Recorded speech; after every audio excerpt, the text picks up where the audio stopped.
that building come. Sounds good. That's really all there is to it. Yeah. So just start off with your name and position. My name is Rahman Branch, and I'm the principal of Ballou Senior High School. How long have you been the principal here? This is the start of my 4th year as the principal, and I served 3 years as an assistant principal, so it's the beginning of my 7th year. Well, what have you found to be some of the biggest challenges as being a principal of a school like this? It's funny because actual teaching and learning isn't the biggest weight in the building, because I feel like once kids are in classes and they're available to learn, that back and forth, that call and response of teaching and learning is easy. I think the hardest part is all the other things that come into play that help kids to not be available for learning. That's the biggest problem I see. What would those types of things be? They run the gamut. You got situations where kids have home issues. We have children who come in and maybe didn't sleep at home that night, maybe didn't have a meal that evening. We have a lot of adult issues around their perception and expectation of children. We have a lot of neighborhood kind of violence issues that occur, and they play out, although they start in the neighborhoods, they often play out here at school, which is pretty much a real tough one, because it's a historic kind of beef, if you will. It's a historic challenge in our community to make sure that we kind of suppress those things and kind of rid them before kids can be available for learning. So does this high school have different issues than many other high schools in the country, you think? Or is it something that you think is common amongst, urban schools or just large high schools? Or So I'm from Newark, New Jersey, and I went to a high school that were 3,600 kids. My graduating class was 600 plus. So I've seen big schools that didn't have the problem. But then I'm also from Newark, New Jersey, and I've seen schools that have had the problem. So while the problem does happen in a lot of urban places, having been here now at this school specifically for 7 years, there's a phenomenon here that is pretty unique to Southeast DC. It might happen in a lot of other places, but all the ingredients that pour into Ballou makes it a truly unique place. When you say there's a phenomenon unique to this school, could you describe that a little more, please?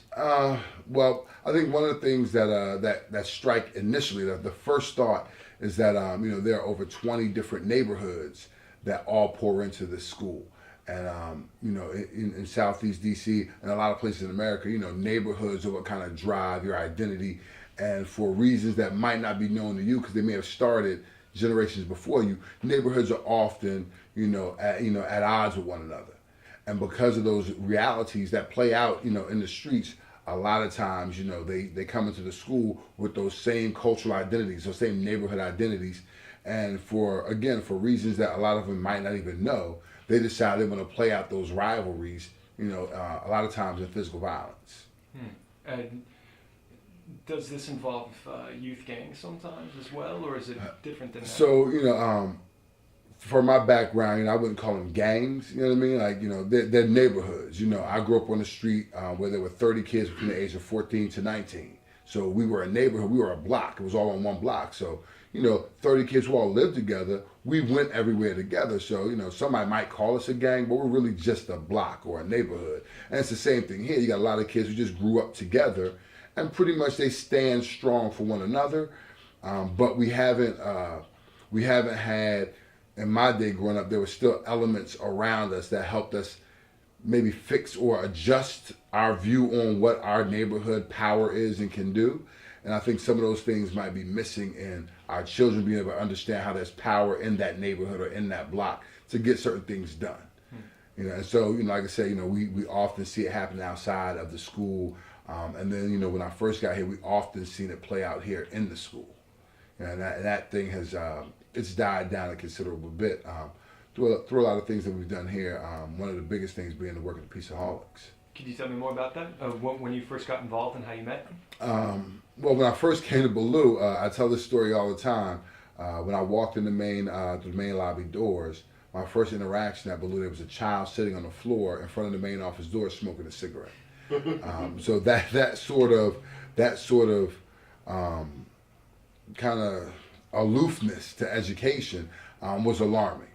I've been in schools where kids didn't really have the zeal for education, but that level of disrespect for their own development was alarming. When we first got here, I wasn't aware of the various neighborhoods and the kind of tensions that existed. Prior to us, coming, there were a lot of kids that were, dispersed all over the city via safety transfers because of the neighborhood violence that occurred in the schools. So the word got out there was a brand new administrative team coming into Ballou, and as we got here, every neighborhood kid re-enrolled at Ballou from all the varying neighborhoods. It took about a week before a gentleman, Officer Buckner, came and told me, you have a lot of kids here who were put out of here just a year ago, who now have all come back because you don't know who they are or what the historical issues are. So in looking at that reality, I think one of the things that happened pretty quickly, and I worked under a dynamic woman named Karen Smith. She found, well, I don't know actually how she found the Peaceoholics, but she connected with Jauhar, Abraham, and Ronald Moten, and brought them in. And it started out as a conversation. And if I remember it correctly, Abraham was kind of the more quiet, reserved one. Moten came in and was very clear, like, I'm going to tell you where your problems are. You got these people and these students and these groups, and this is why they're having issues, and this is what their beef is, and you have to do the following to either, quell that issue, or to move them out of the building. And you kind of have to rely on the historical knowledge of your community when you come into a school. So, we found them to be very quick allies to the school administration, because there were only 5 of us put in here with a staff of about 130, and we really didn't know what was what or who was who.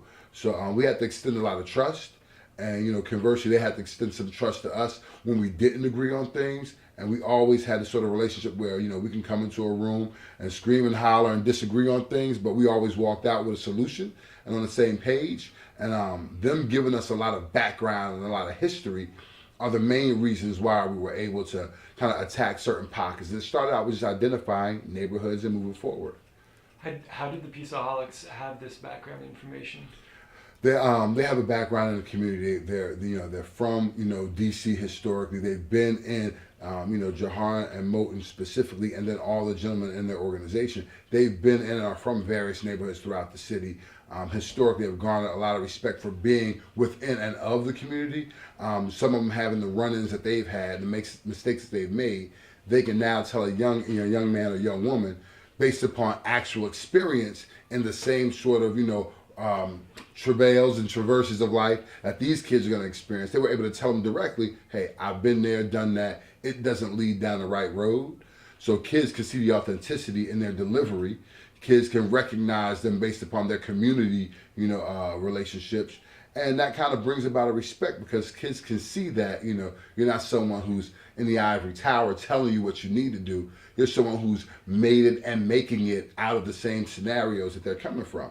So, we brought them into the building as a partner in really changing the climate and culture of this school. The first year here, it was not an uncommon phenomenon to see multiple fights a day, involving multiple students per fight. So, the running joke, but it is a reality, is that we wore, suits and track sneakers to work, because we were literally running up and down the halls, running up and down the steps.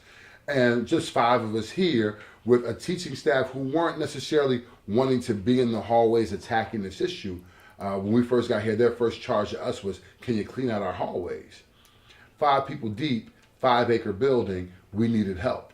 And again, we had to extend a lot of trust to the Peaceoholics to be partners in, kind of cleaning out and sweeping out, this building and all the destructive things that were going on in it. We wouldn't be where we are today, which is not where we want to be yet, but pretty far from where we were without their input, without their help. So what was the Peaceoholics' role in? Initially it started out with simply coming in and letting kids know that they're here, because a lot of kids who might not feel safe from their walk from home to school, or even safe in the hallways, because 7 years ago this was not a safe building to be in. They gave an element of safety to students who otherwise wouldn't come to school. They went to houses and let people know, hey, we're at Ballou now. So kids were able to say, wow, okay, the Peaceoholics are there. I'm going to give school a shot. We had kids who would not come because they didn't feel safe. So they gave an air of safety to a lot of children who otherwise didn't feel that way. Secondly, they began to do groups, small groups with children who they knew from different neighborhoods that were having, problems with one another. So a lot of group mediations. They did large group assemblies with children just around, their life struggles, where they've been, and how they're trying to work with them not to be there.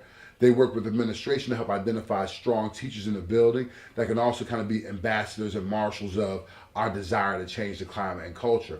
A lot of informal, PD, if you will, around just how to address and attack this culture that was harming children.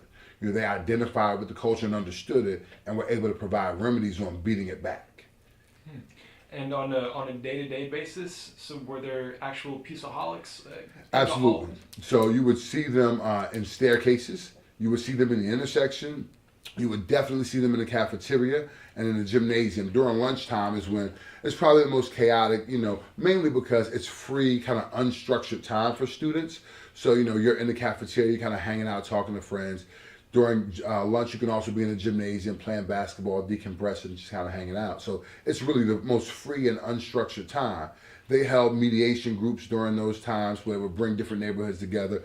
They had small luncheons where they had, brothers helping brothers and saving our sisters, where they really just sat down and talked to students about youth development, about, how to grow and develop as a young man or a young woman. And kids really, and it wasn't a thing where they said, hey, you have to come with us. They offered it up, and by the droves, children would come. They would say, hey, I want to be a part of that group. I know Mo, I know Jauhar, I know whomever. And they wanted to be a part of, what they thought to be positive in the community, and it had a great impact.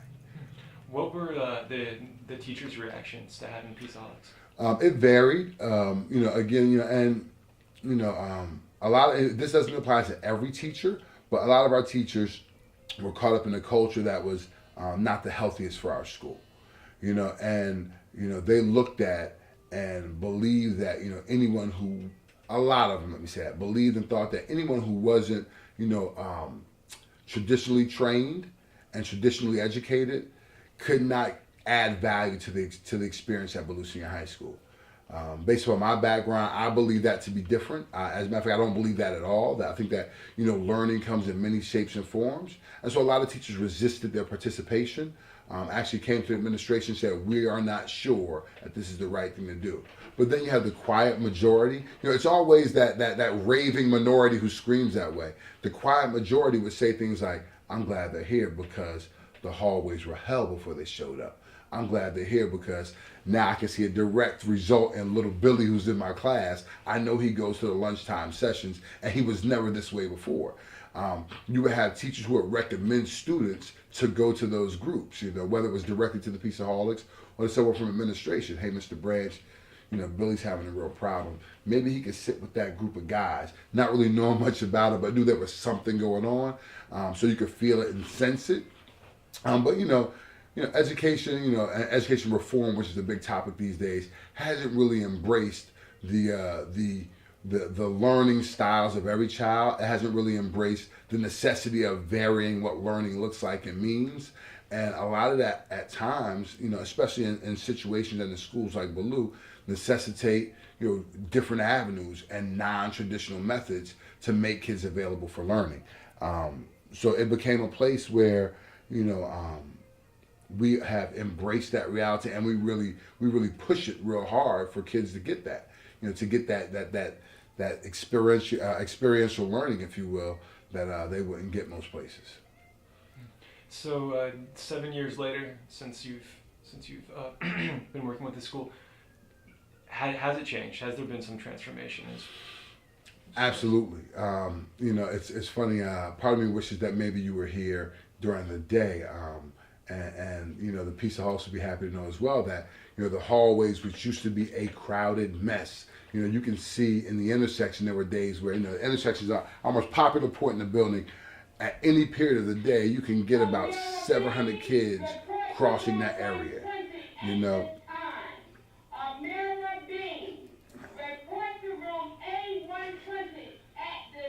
We're still at work, but nowadays the hallways are a lot clearer. Nowadays, we have less violent incidences in the school. We have kids who are actually starting to embrace the concept of being a Ballou Knight. Definitely still have their armor from their neighborhoods, but we've working on them, kind of putting their armor down at the door. We're not telling them to get rid of it because the world outside these walls are very real. So I encourage a kid to arm themselves again. And when I say armor, I mean the emotional, and family and community kind of armor you need to wear to exist and survive in some of these tough situations. But we're working on this place to become a safe place where they feel comfortable taking that armor off.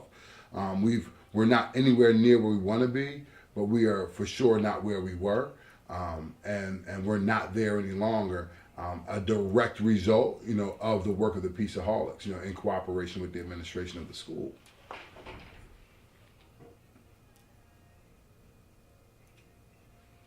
So, did the improvement in just general security for the students, do you think that this had any impact or improvement on their ability to learn and test scores and grades? Absolutely. When I got to Ballou, we had single-digit proficiency rates in math and reading, which means, in theory, of a school with about 1,200 kids, 90 kids could read at grade level. 70 kids could do math at grade level. In theory, of course, numbers are numbers, but that's really what it translated to. In the first 3 years of the Peaceoholics' existence here, and I do relate it to them because a lot of kids are now in class and available for learning because a lot of issues are addressed. We've seen our scores go up by almost 30 points. So it's a slow and steady burn, if you will, but it's something that was dramatic enough that the mayor and the Chancellery at the time, the school's chancellor, had to come out to the school, acknowledge the good work and the efforts of the students, of the teachers, and sadly, what we didn't embrace enough publicly was the work of the Peaceoholics in that effort. So, the Peaceoholics are not currently working with Ballou, is that correct? Right. Yeah. So, how have you been able to continue on with the progress that they helped establish with them not around anymore? Well, it's a harder thing to do now. A couple different things happen at once. I think the first thing is that we've adopted a lot of the approaches to understanding and addressing the neighborhood issues, and those are the skills that we picked up from the Peaceoholics. We made sure that it wasn't something where they just came in, they could only do it and leave. It's the theory of teaching somebody how to fish. You know what I mean? So our staff picked up certain skills that we still use today as a result of their work. Another thing that that I make sure I do, formally and informally, I keep in touch with Ronald Moten all the time. He is a community partner. He is a father of a student who attended Ballou. He's a member of the PTSA. So you have to keep people who are really about the benefit of children in your realm and insulate yourself with those kind of people. Even when the powers that be want to formally strip things. I knew their benefit and I'm aware of their impact, and I think the other good thing is that by having a Ronald Moten and Jauhar Abraham around is that we're still the sort of people where if we disagree, we can say I disagree, and you don't need people around you who only satisfy your desire to hear yes. We work together, and that means we share good ideas and we discuss things that could be done better. And that's really what community is about, for us to really, haggle over and wrestle over what is the best method, because we both want the same outcome, as for children to become better than ourselves. If the task of adults here are to make sure children grow to be more successful than you've ever thought you could be, to be, better than you ever could be, and they're invested in that, whether they're, backed by whomever or not, I know that they're invested in making sure children improve upon this generation of adults, and that's why I keep them around. Is there anything I haven't asked you about that you'd like to talk about? And sometimes I get a little wordy, but I think it's one of those things where I think as adults we have to really start being a lot more introspective and reflective about why we do certain things and what it means to do certain things. I think the Peaceoholics, are a group, exist as an organization that still, without the formal dressing of the name or what have you, that still resonate in this community. I've seen these gentlemen do everything from, walk children home just to be safe, to shoveling snow when we couldn't get snow plows out of the building because the snow is too high. I've seen droves of 20 men with shovels, breaking shovels and getting more shovels, shovel us out so kids can have a way to walk to school. And I've seen young children who otherwise wouldn't be, now graduating from college, moving on to graduate school as a result of their direct investment in children. And I think for us to not acknowledge that kind of work, it doesn't do much to the adults, because as adults, we can go get other jobs. We can go do other things to earn an income. It strips children of people who were invested in their development in a community where a lot of people might not be as invested in those children. So once you pull adults away from a child and pull them away as a direct support to a child, you're damning the kid. You're not hurting the adults, because adults will find a way to earn a living, to earn a wage. You're really hurting a kid who otherwise wouldn't have a shot. And I think we're missing that that outcome and that end result, which is again why informally, formally, however you want to slice it, which is why I keep Ronald Moten on speed dial, which is why I have no problem being in touch with these gentlemen, because they have relationships with children that supersede any paperwork, any documentation. They have very honest and true relationships that bring children back to Ballou, who say things to me, children who I never met, and they'll come in and say, hey, I went to Ballou in 99, 2004, what have you, before I got here, and I want to do something for these kids. Well, why do you want to do something for these kids? Because I was a kid who was in the neighborhood beef side. I've been arrested, I've done X, Y, and Z. But now I'm a college graduate who's now gotten a master's degree as a result of them, helping me through this process, driving me to college, helping me with, those small, fees that occur in college and the large ones that occur, and all the different problems in life. A lot of children who don't have an adult to advocate for them, or an adult to, kind of, lay their head on their shoulder. A lot of kids come back to this school, not because of me, because they existed here well before myself, but they come back here because they acknowledge the work here and their relationship with the Peaceoholics as a reason why they're a productive adult. And now, the Peaceoholics have instilled in those children, who are now young adults, a desire to help the next group of young adults.